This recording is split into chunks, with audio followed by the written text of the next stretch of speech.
And the market sells off once again. What's going on, team? It's Ricky here with Technical Solutions. Hope that you guys are all having a great start to your Friday. It is a bloody Friday to say the least. We got NASDAQ down over 2% and TQQQ down 6.4%. Now, if you've been shorting the market, we have SQQQ that goes up when the NASDAQ market goes down, and that is up 6.4%. So very quickly, just so I don't take too much of your guys' time, why is the market selling off? We talked about this yesterday. Again, my job here on YouTube is to make you aware of significant economic reports. And just like I announced in yesterday's video, if you're not subscribed, then you would never know.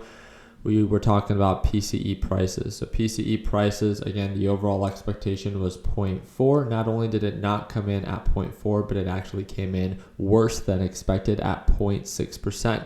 This is the most significant inflation report that was released this week. And what I mean by that is last week, if I'm not mistaken, or either the week prior, we had CPI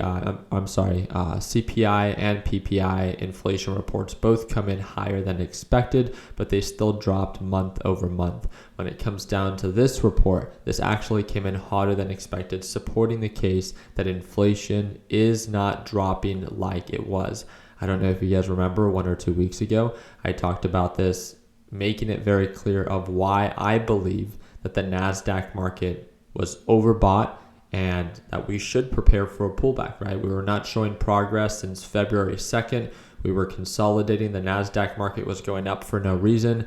Unemployment numbers were going down when the Federal Reserve wanted them to go up. Inflation data was coming in not lower than expected, and yet the market was still trying to show signs of an uptrend.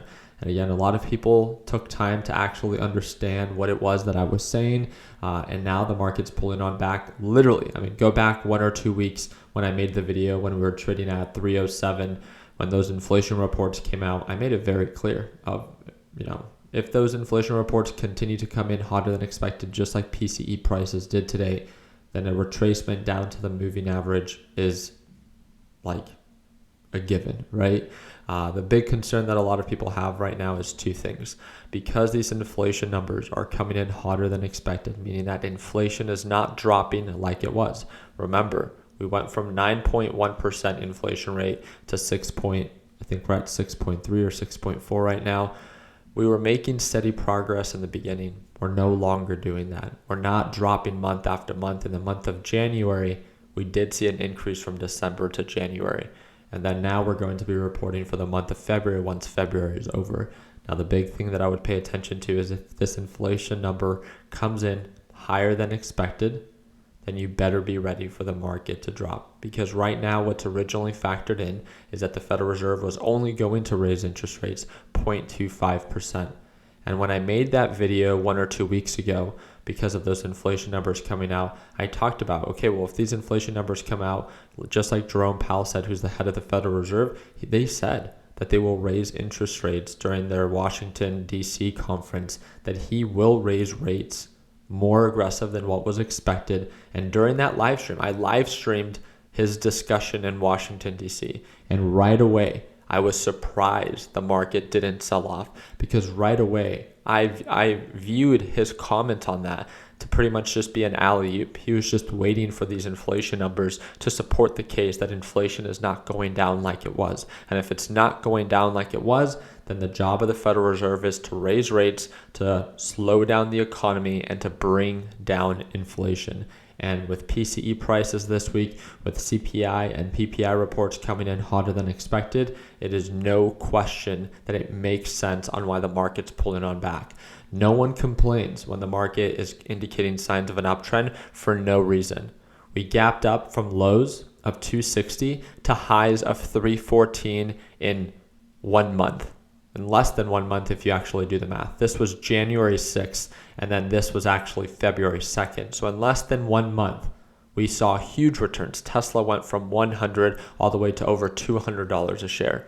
No one complains. No one asked the question, why is it doing this so quickly? But just like we said, it's kind of like a slingshot effect, where the longer it prolongs a pullback, the harder it will drop. And then now you get a bunch of people complaining, oh, the market's rigged. Why is the market selling off? It's all the Federal Reserve's fault. It's your fault. You were too unaware of, paying attention to the obvious. This is not rocket science. If you understand these economic reports and how they're released and why they're released and the reaction of the Federal Reserve, I don't care about your opinions. You shouldn't care about mine. It's about how the Federal Reserve will interpret this economic data and how that will affect the market. And it's very clear, right? So if you're asking the question why this inflation data is coming in hotter than expected, and the Federal Reserve will be more aggressive than what was expected. And this is why the market's reacting the way that it was, or is reacting the way that it is because they're now factoring in a more aggressive interest rate hike, which just simply means if you want to borrow money, it's going to be more expensive. And therefore, if it's more expensive, you're less likely to borrow money, or less people are less likely to borrow money. Therefore, people will spend less money and hopefully inflation can come back down. That's the domino effect. And if you don't understand that and you continue to feed yourself the same lie over and over again, that the market's rigged and that it's everyone else's fault but yourself, it's your inability to understand when to reduce your position size or to lock in profits when it's super obvious. From February 2nd up until this point, which was February 14th or 15th or 16th, we were not showing any signs of progress. We're consolidating. And if there's no signs of progress, then why do you still have an open position? A lot of people thought that me shorting the market early on was, that I was a fool. Well, again, now, who's laughing now, right? NASDAQ market is down once again, pulling on back to the moving average. It doesn't mean that the market has to crash, right? Pullbacks are part of the process, but this is just another reminder of ignore all of your opinions about what you think the market should do and understand what it will do, right? There's a big difference between that. It doesn't matter about what position you're in.